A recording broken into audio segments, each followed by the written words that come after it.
इख्तियार Wali sahab, a very warm welcome to the show. आगाज़ में मुझे बताइए, मैं आपको मुबारकबाद दूं कि आपकी अब लीडर्स में इजाफा हो गया है और परवेज़ खटक साहब भी पाकिस्तान मुस्लिम लीग नवाज़ की हुकूमत के मशीरों में शामिल हो चुके हैं। आपको नौशहरा का वफादार कहा जाता था और आप लोग परवेज़ खटक को नौशहरा का गद्दार कहते थे। ये क्या हुआ? ये दो पल में क्या माजरा हो गया कि जंगल का जंगल हरा हो गया?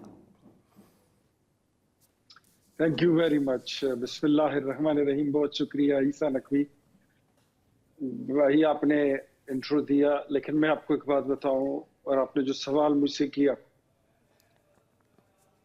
हर बंदे की कोशिश होती है कि मैं पार्टी में आगे जाऊं, प्रमोट हूं, और हर बंदे की ये कोशिश होती है कि मेरी पोजीशन पहले से ज्यादा मुझे बड़ी मिले, अच्छी मिले, और ताकि मैं अपने लोगों के खिदमत में कर सकूं, अपने हल्के के अवाम, अपने सूबे के अवाम और फिर अपने मुल्क के अवाम के लिए। लेकिन मैं कतई नजर इन बातों से, मैं सियासत अपने शौक की वजह से करता हूँ। और मैं अक्सर कहता होता हूँ कि my politics, my political career, it's not my occupation, it's my passion. ये मेरा तिजारत नहीं, मेरा पेशा नहीं है, मेरा नान नफा का नहीं है, मेरा ये शौक है और सुन्नत नबवी समझ के करता हूँ।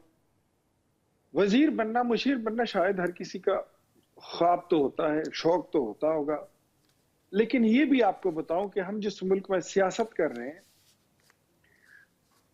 यहां पर वजीर मुशीर बनने के लिए आपको या किसी जनरल का बेटा होना जरूरी भी होता है, भाई होना जरूरी होता है, या आपको किसी बड़े जमींदार और जागीरदार का बेटा होना जरूरी होता है।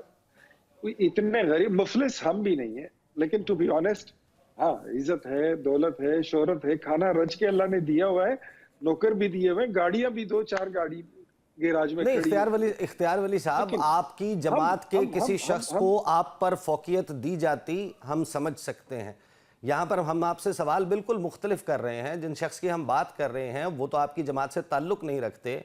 उनकी क्या गुफ्तगू रही है माजी में आपकी जमात की क़यादत के मुतल्लिक, मियाँ मोहम्मद नवाज शरीफ के, उनकी साहबजादी मरीम नवाज साहिबा के हवाले से, नौशहरा के जलसे, अगर आप चाहते हैं मैं बहुत सारी उनकी गुफ्तगू जो है वो भी चलवा सकता हूँ। But to cut the story short, everybody knows कि परवेज़ खटक साहब के क्या ख्यालात थे, उनकी सियासत किस किस्म की गुफ्तगू करते हुए गुजरी है और आपकी जमात किस किस्म का रवैया रखती थी, जिनको आप ये कहते थे कि वो मालम जब्बा स्कैंडल में इन्वॉल्व हैं। बीआरटी का आप उनको चोर कहते थे, आप उनके ऊपर तनकीद करते थे। आज आपने उनको उठाकर जब लीडर बना लिया तो हम यही समझेंगे कि आप सिर्फ सियासी बातें करते थे, परवेज़ खटक में दरअसल कोई खामी नहीं थी।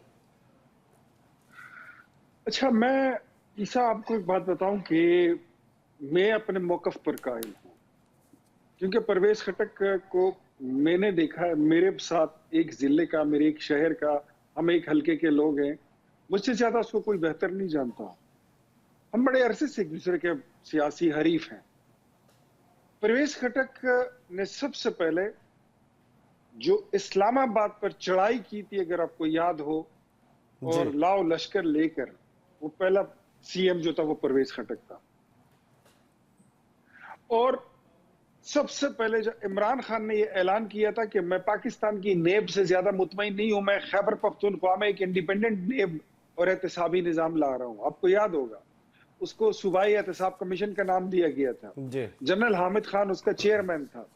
उसको अथॉरिटी दे दी कि आप बेलाग एहतसाब करें। इमरान खान ने बड़ी प्रोपेगेशन की, और जब वो 4 महीने बाद अपनी रिपोर्ट लेकर आया, इमरान खान के आगे फाइल रखी, उस पर लिखा हुआ था कि आपका वजीर आला परवेज खटक करप्ट है, करप्ट प्रैक्टिसेस में इन्वॉल्व है, उसकी सारी कैबिनेट इन्वॉल्व है, ये करप्शन करते हैं, पैसे कमाते हैं, इदारे बेचते हैं, सीटें बेचते हैं, जो इंतजामी सीटें होती हैं, कमिश्नर, डीसी, डीपीओ, ये वो, इसकी फरोख्त में जंगलात बेचते हैं, सरकारी अराजियां बेच रहे हैं, अस्पताल के अस्पताल और दवाइयां बेचते हैं, नौकरियां बेचते हैं।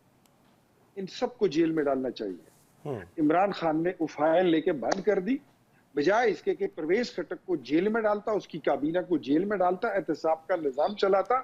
उसने एहतसाब कमीशन के दफ्तर को, अपने बनाए हुए दफ्तर को ताला लगा दिया और चेयरमैन को फारिग कर दिया।